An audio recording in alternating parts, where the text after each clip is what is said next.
the odds? So I've said that with the frequentist view of probability, the actual probability of an event is not something that we can directly observe. We can estimate it by performing a sequence of trials and seeing what fraction of trials we saw that event, but we never directly measure that probability. But I did mention that there were a few special cases where we can get to that number directly without actually having to perform any sort of trials whatsoever. And so here's when we can do that. If it just so happens that every single one of the outcome, all possible outcomes, the events in our sample space here, are equally likely, we can figure out the probability of some event of interest just by counting. So let's talk about that. So we're going to be very careful with using the phrase at random. So when I say that an outcome is going to be picked at random, that means that all the possible outcomes are going to be picked with equal probability. So if I were to pick a random number between 1 and 10, inherently that means that the integers 1, 2, 3 up through 10 are all equally likely to result. So flip a fair coin, equally likely to get heads or tails. It's like we're selecting one of those two outcomes at random. If we're going to determine the winning Powerball number, well, all Powerball tickets here, all combinations of 5 white numbers and that 1 red number, they're all equally likely. And so each outcome, each possible Powerball ticket, kind of equally likely here as well. And in fact, each initial board state of gems, equally likely as well. We're in this realm for some problems that we'd like to study. So if I am in the case where all of the outcomes in my sample space are equally likely, I can calculate the probability of any event that I'm interested in, if I'm clever enough, that is. What do I need to do? Well, I need to calculate a fraction. What I need to do is dive into that sample space, the set of all possible outcomes to that experiment, and simply count up the number of outcomes that satisfy my event and divide by the total number of outcomes in the sample space. So, quick illustration right here. Let's imagine that I was going to pick a random integer between 1 and 15. So, here's my sample space. Here are all the possible numbers that I could possibly pick. Well, what if I were to ask the question, what's the probability that I would pick a multiple of 5? Well, in this case, since each of these outcomes are equally likely, I just need to do some counting. What I need to do is to count up the number of outcomes that satisfy my event. So, essentially, the outcome being a multiple of 5. And in this case, I have a 5, I have a 10, and I have a 15. I have 3 outcomes in my sample space that satisfy my event of interest. And I divide by the total number of outcomes in the sample space, which is 15. So 3 out of 15, boom, 1 out of 5, whatever percentage that works out to. I know that if I were to run a simulation that picked out a random integer between 1 and 15, in the long run, the fraction of trials that I conduct will result in a number that's a multiple of 5.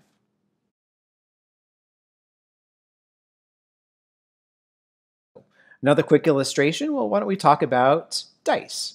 Going back to Vegas, craps is a game that I'm terrible at. I don't like it, actually. But a lot of people enjoy it. You essentially roll 2 dice, and you look to see at what numbers come up. And you get a payout based on the numbers that end up being shown.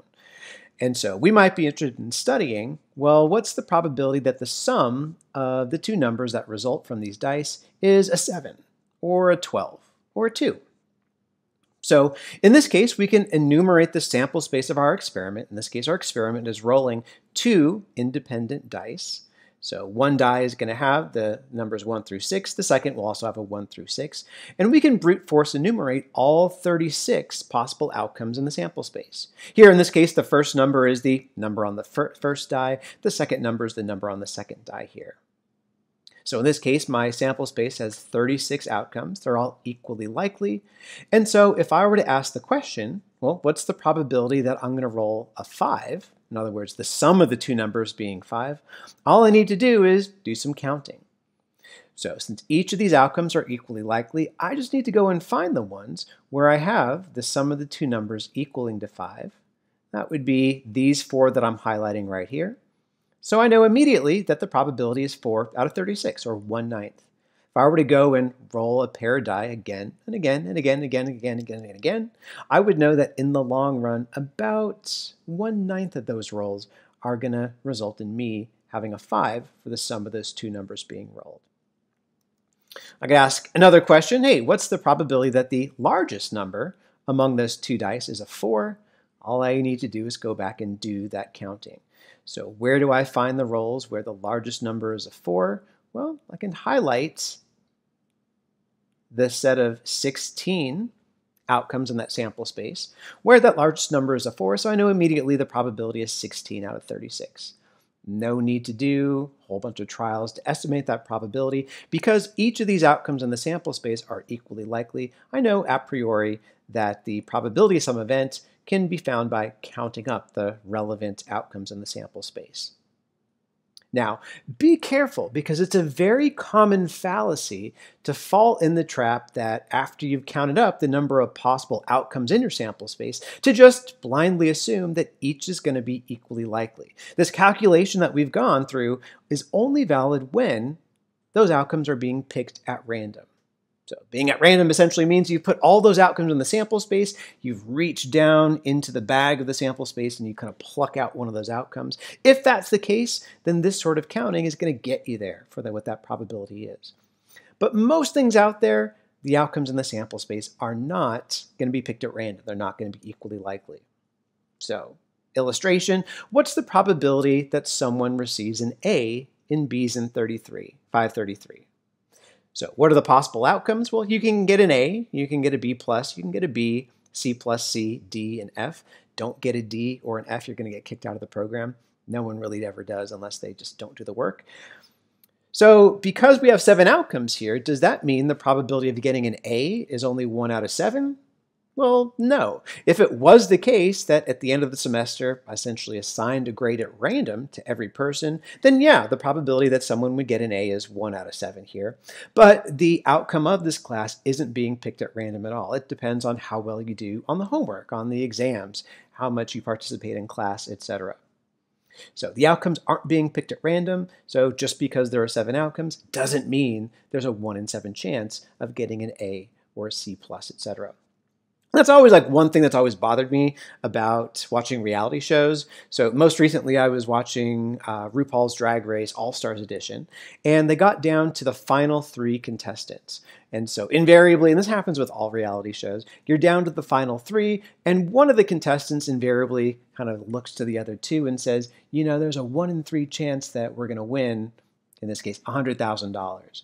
And so there's me watching TV, and I'm screaming like, no, Jujubee, that is not how the calculation goes. Just because there's 3 outcomes, 3 final contestants, doesn't mean there's a 1 in 3 shot that you're going to win the $100,000, because the winner's not going to be selected at random. There's a lot of other stuff that factors into it. But it's really easy to fall into this fallacy. In fact, if you're out, after we can actually get together and have social events, if you're out maybe drinking a little bit with some friends, you got them a little bit tipsy, you have a conversation, and you find out that, okay, your friend just had intercourse, you might be able to freak them out by saying, hey, well, you know what, there's only 2 outcomes to this. Either she's pregnant or she's not pregnant. So, hey, that's a 50% chance that you're going to be a dad. And if they're tipsy enough, they might kind of fall for it because it is that common fallacy. 2 outcomes, she's pregnant, she's not pregnant, but just because there's 2 outcomes doesn't necessarily mean they're equally likely. We're not selecting the status at random here. We're not reaching into a bag, selecting out, the plus versus the minus for that pregnancy test here. There's a lot of other stuff that factors into it here. So yes, for some events, we can calculate their probabilities exactly without having to do any sort of experiments, but those are under very special conditions where essentially the outcome of that trial is being determined at random. It's like we're reaching into a bag, plucking one of them out, and in that case, well, we can get that probability just by counting. We can count up the number of outcomes that satisfy our event of interest, divide by the total number of outcomes in the sample space, and that ratio will tell us that probability.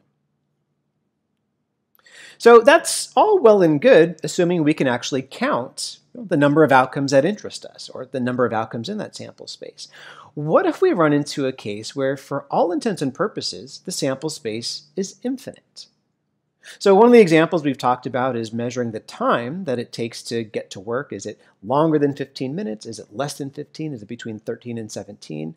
And if you had an accurate enough timepiece, well, you could measure down to an arbitrary number of decimals. In effect, there's like an infinite number of times you could potentially measure. So if we're going to use our formula and divide by infinity, the total number of outcomes in that sample space, well, bad news, we're going to get a 0. If we divide anything by infinity, we end up getting a 0, so that's not a very helpful formula for us. Likewise, going along with the social get-togethers, if we're at a bar and we're throwing darts and we'd want to know what's the probability of, say, getting a bullseye, well, technically there'd be an infinite number of points on that dartboard. So we can't really divide by the total number of outcomes in the sample space because that's infinity. That always gives us a 0. So what's our trick? Well, in this case, we're going to slightly change the way that we're calculating this fraction. Instead of actually counting, what we're going to do is think in terms of this fraction in a slightly different manner. So if we were to revisit this formula, the total number of outcomes that satisfy the event divided by the total number of outcomes in the sample space, if I think about it, really this ratio is just the fraction of the sample space that contains our event of interest. And so let's actually go with that. This works for both infinite sample spaces and small sample spaces. Why don't we think of the probability of some event as simply the fraction of the sample space that contains the event?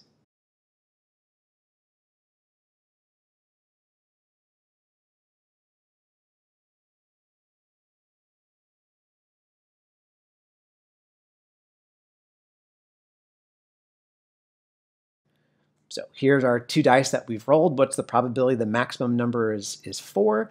Well, the fraction of sample space that's taken up by combinations where the maximum is 4 is exactly 16/36 of that sample space.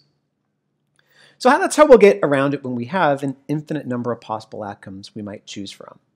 So before I got into business analytics, I actually almost became a traffic engineer. I figured that, hey, I could solve the problem of timing traffic lights correctly so that traffic flowed smoother. It turns out that's not really a possible thing to do as soon as you've measured what the timing should be for a stoplight. Traffic patterns change and they go out of date. It's all out of whack. So it's not something you can actually solve. And so one reason I'm here. So let's use this as an example. Let's imagine that we're dealing with a stoplight that's on a cycle that's red for 30 seconds, green for 11 seconds, and yellow for 4 seconds. So I want to know what's the probability that the light is going to be green when you show up to it. Well, in this case, an infinite number of possible outcomes, really. If we were to essentially time kind of when we showed up to that stoplight, there's an infinite number of possible times we could measure. And so in this case, let's talk about the probability as the fraction of sample space where our event of interest kind of lives. So let's represent the stoplight as this horizontal line. So the cycle time is 45 seconds, and I'm going to color code the first 30 of those 45 seconds to be red, then the next 11 to be green, and then fun fact, all stoplights all around the United States, this is kind of a regulation, all yellow lights are 4 seconds. Who knew?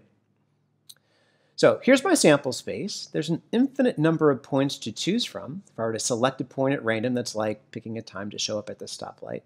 I want to know what's the probability that that light's going to be green. Okay, well, what fraction of the sample space is green? Well, let's think in terms of the length of each of these segments. In total, the length is essentially 45 seconds, and the fraction of that sample space that's green is 11 out of that 45. So the probability I'd show up to a green light is 11 out of 45 here. Likewise, for the dartboard, I might want to know what's the probability of hitting a bullseye. Okay, well, that's going to be the fraction of the sample space that contains my event of interest, the fraction of the dartboard that contains the bullseye. So let's use some of our geometry skills. Let's imagine that the radius of this dartboard is just r.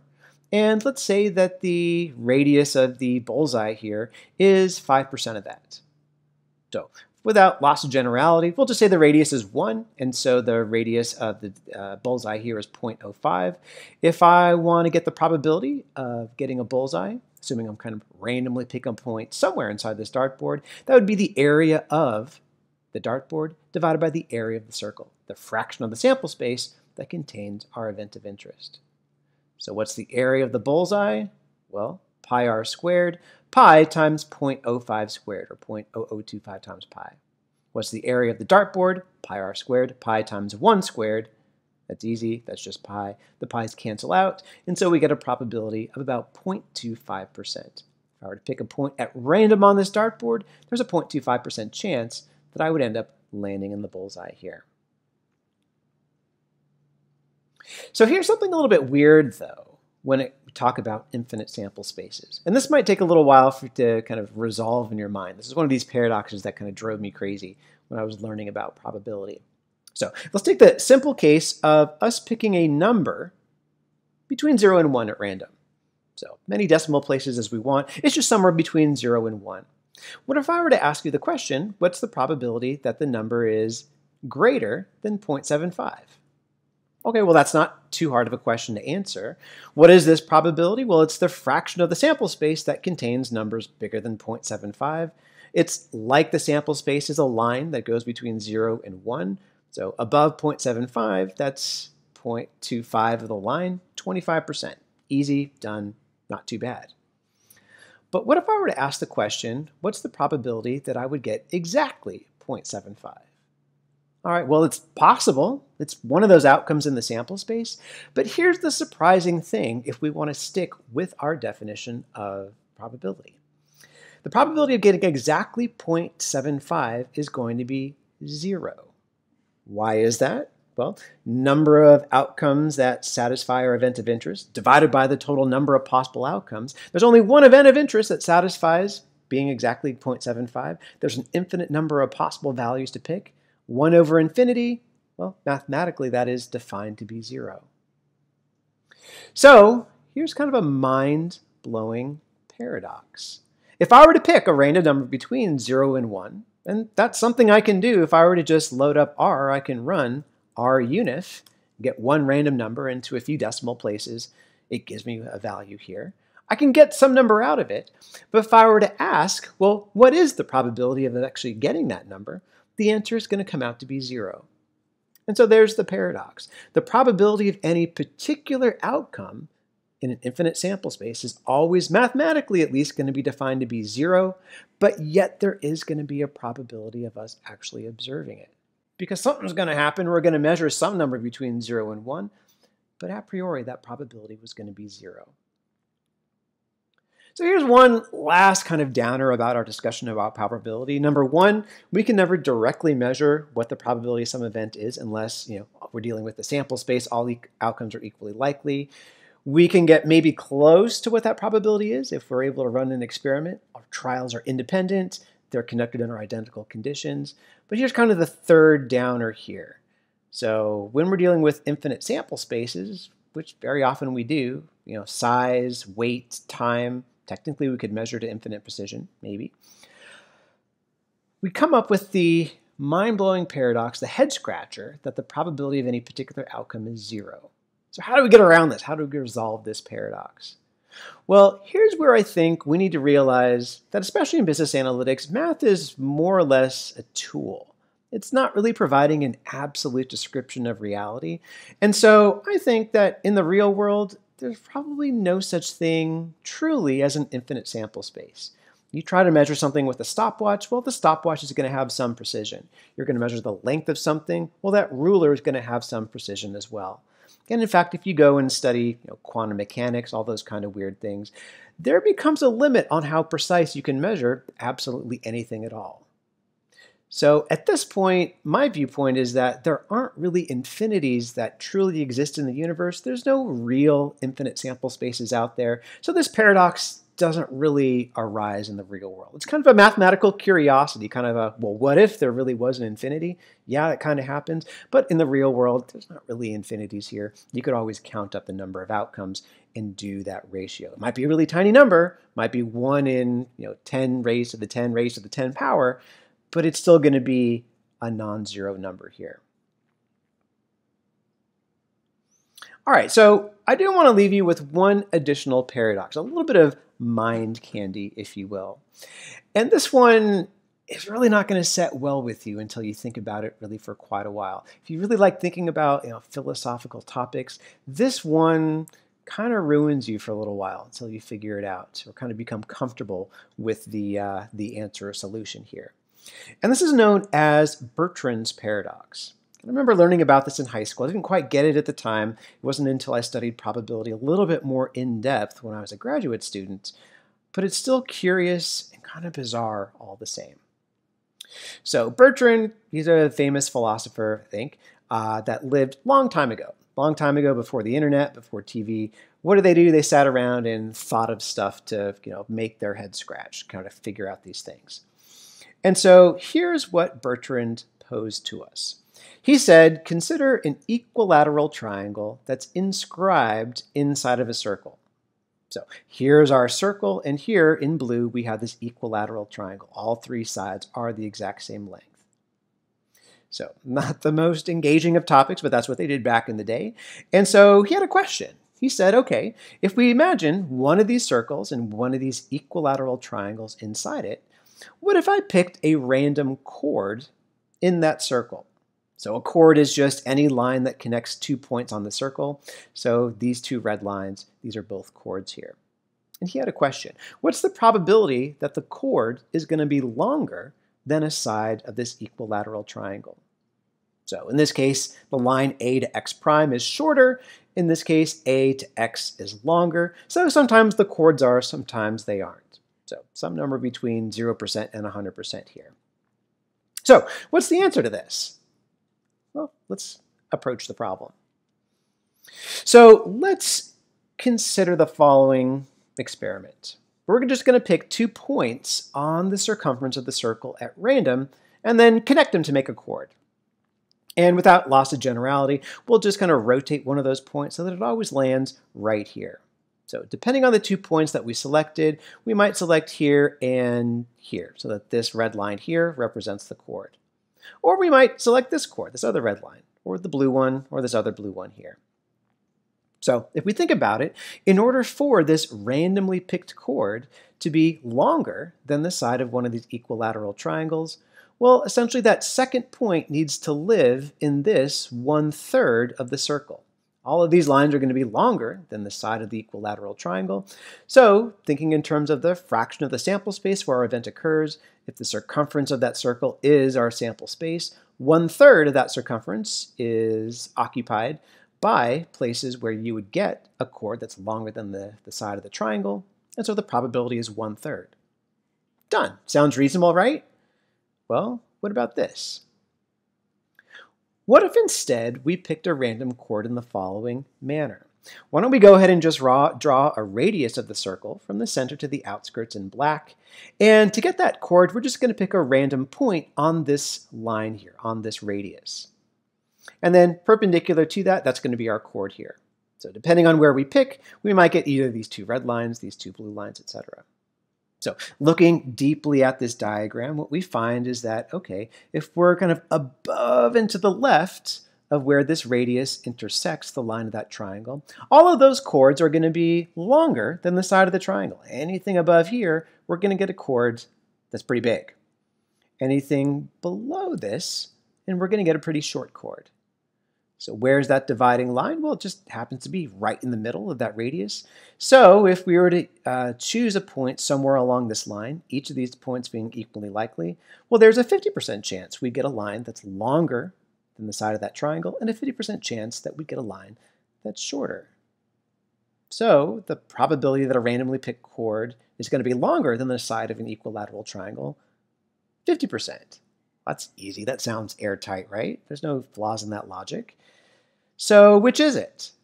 Well, actually, the problem is even more mind-blowing than this, because let's imagine a third way of actually selecting a random chord.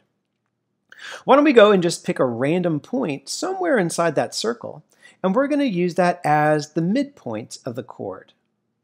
So let's see if I can do this in real time here. I'm going to go and put a little dot.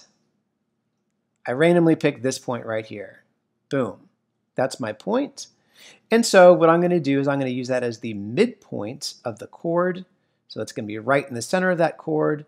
And so what I'm going to do is to try to draw a line, boom, that has that right in the center. So can I do that? There's that line right there. Probably needs to be a little bit farther. Boom. So that's the randomly picked chord. I picked a random point somewhere in the circle. That was the middle of the chord, so that's the chord I picked here. So let's pick it that way. So, all right, what's the probability that we're going to end up with a chord that's longer than the side of this equilateral triangle?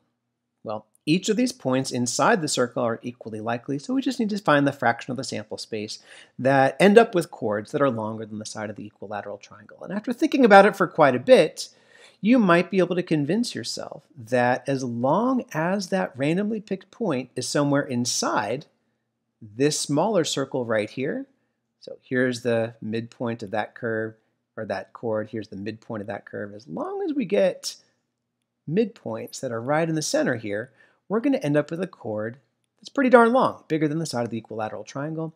If we randomly pick a point that's out in the outskirts here, those chords are going to be relatively small. So, fraction of the sample space that contains our event of interest, it turns out that the area devoted to this smaller circle is 1/4 of the area of the larger circle. You can see the radius is 1/2, so the probability is 1/4. And so here is Bertrand's paradox. We have 3 different solutions. If I pick a randomly selected chord, the probability is 1/3. The probability is 1/2. The probability is 1/4. 3 different answers, 3 airtight lines of reasoning. There's nothing wrong in any of these ways of reasoning. So which is the right answer? Or are any of these the right answer? How do we resolve this paradox? So here's the crazy thing, is that people have studied this a lot. So how do we get out of this? It's really quite, it upsets my stomach here. So it's not the fact that one solution versus the others are correct. It turns out that all of these solutions are correct. So how is that possible? Well, it turns out that the method that you're choosing that random chord matters. It turns out that actually just the phrase picking a chord at random is somewhat ill-defined. There's no one way that you can go about selecting a chord. We were presented with 3 very different ways of selecting a chord, and then came up with 3 very different looking probabilities about the length of that chord here. And so that's really the way to get out of this paradox here. It turns out that picking a chord at random isn't specific enough for us to address the problem and to come up with a solution. We need to say, what's the probability that if I picked a chord at random in this particular manner, then I can answer the problem. And so that's how that paradox is resolved. But I don't think it's fully resolved. And here's what still bothers me, is that if picking a chord at random seems like a kind of reasonable thing to just state, kind of made sense to us here, if that has multiple different ways of being achieved, well then if we start saying, well, let's go ahead and pick a random number between, say, 1 and 100, well, there's a logical way for me at least of getting it, any value between 1 and 100 is equally likely. But what if there are other equally valid methods of selecting a random number between those 2 endpoints? Well, if that was the case, the probabilities might work out to be a little bit different. And so I'm a little bit scared that maybe picking a random number might give rise to different valid answers for probabilities. Now, Bertrand's paradox is the only paradox I've really run into where you have this issue. I don't think that there's other equally valid ways of picking a random number between 0 and 1 or a random integer between 1 and 15, but that still kind of sits with me a little bit. Another little quirk about probability here.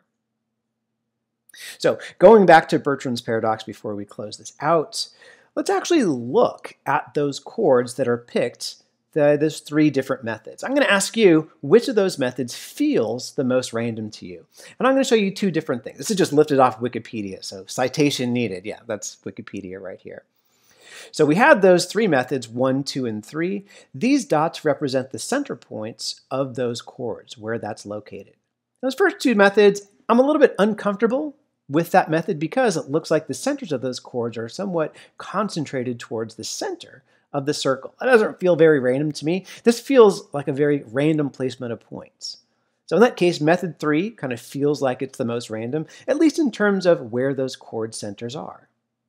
But then if we actually look at the chords that get generated by that random process, we just superimpose them all on that circle, notice that method 3 actually gives you what appears to me at least like a very random assortment of chords. These don't look, equally, probably not equally distributed over the whole circle at all. In fact, I would, kind of give the edge to, chords made by method 1 or 2. So Interesting paradox. You can easily spend a rainy evening kind of going through some of the articles that people have written about this. But it just goes to show you that our discussion about probability is going to be somewhat problematic. There's some weirdness associated with it. We have some very specific definitions. We're going to think in terms of how often an event occurs, especially for business analytics. Our overall goal, we're not going to get too tripped up in the little subtleties. We just want to know roughly in the ballpark, into as much precision that's going to be useful to us, how often do we see some event occurring? As long as we stick to trying to get that out of our discussion of probability, we're going to be okay.